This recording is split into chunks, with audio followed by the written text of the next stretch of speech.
Yon, update lang, braided na tayo. Tang nakangkas, uuwing naka-ADB. NANI? Hindi, biro lang. Siyempre hindi upgraded kung ADB pa rin yung hawk natin. Kaya ginawa na lang nating dalawa.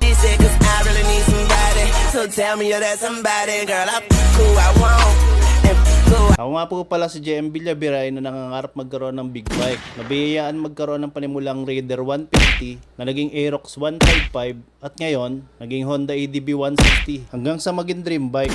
At kung paano natin tutuparin yon, yun ang hindi ko pa rin alam. Hep hep hep! Pero tara, samahan nyo ako magtagumpay. Siyempre una natin gagawin, withdraw muna tayo ng pambili. Matic.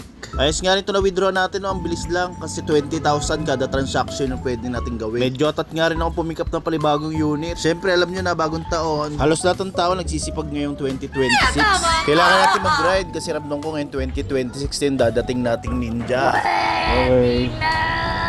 Biyahe muna kami. Go! Ikot kami, Carlo. Tanging tsura ko, para akong sabog ba. Ang over pa. Switch kami sa magdadrive.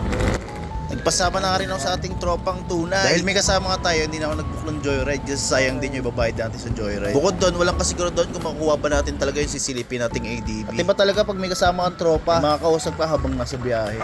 Na-enjoy ko nga rin yung biyahe na to dahil ang dami namin napag-usapan, napakabilis na ng biyahe namin. Kalating taon na rin kami hindi magkasama kaya marami kami na iba tong kwento sa isa't isa. Pero syempre, hindi yung kwento ng buhay ng ibang tao, kundi usapang pagkakitaan para mas masarap pag-usapan. Pero may iba tayo, di ba kung matatandaan nyo, na i-reserve na yung isang ADB natin kaya nabalakan na natin kumuha ng panibagong ADB. Napagplanuhan ko ang ADB ulit ang bibilhin natin kasi yung una nating ADB na-reserve agad nang hindi ko pa na-enjoy. Pero yun ay good problem syempre. Para at least ito paano gumagalaw yung ating sistema. Dumating na nga rin kami agad sa seller ng ADB. At ang napansin ko sa ADB, matagal lang nga natambak. Kailangan nga natin himasin at bilhan ng pyesa para mas kaaya-aya sa mga susunod na magiging owner nito. Pero kompleto naman kaya kinuha ko na kahit na medyo mataas yung puhunan. Bukod doon sobrang bait din ang may-ari. Hindi ko na alam din na video yung pag-check ng unit dahil nakaraang vlog, meron naman tayong video ng ganon. Syempre, ang pinaka-importante, pirma ng first owner. Sobrang tagal nga natin ganito, naglambutan na yung mga gulong kaya kailangan natin pahanginan. Pero natural lang yung sa mga motor na madalas naka-parking kaysa nagagamit. Pagkatapos nga, agad kaming bumiyahe, napag-usapan namin hihinto kami sa Luneta Park para tumambay sandali. Ang tagal lang nga rin nung huli kong punta rito sa Tondo dahil marami tayong ginagawa. Pero ngayon, nag-goal natin magkaroon ng big bike. Syempre, more on motor naman tayo. Yung mga nakaraan kasi, nag-addict tayo. Pero hindi naman sa bato.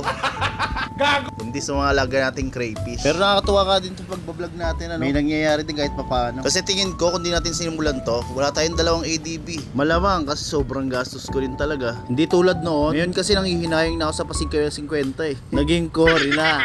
Maya-maya lang, dumating na nga kami sa tapat ng Luneta Park. Minto muna kami saglit para makapagpahinga. Total, wala naman kami hinahabol na oras. Para makapag-isip-isip ang tropa natin si Carlo kung paano niya umpisahan yung 2026 niya. Nihinggan niyo ako kasi sa nasabayan ako sa ginagawa ko. Para sa akin, imbis na mainggit, sarap makita na yung mga tropa natin nagkakaroon ng direksyon sa buhay. Goods! Pinicturean ko nga rin yung mga motor natin dyan sa harap ng Luneta Park. Ipa-flash ko na lang din sa screen. Dati-rate, hindi ko na-appreciate yung mga gantong bagay. Pero ngayon, sobrang taas na appreciation ko. At yung mga dumadating na pagsubok sa atin ngayon, iniisip ko siyang blessing kasi ngayon ko pinapahalagahan yung mga bagay na hindi ko napapahalaga noon. Oh shit!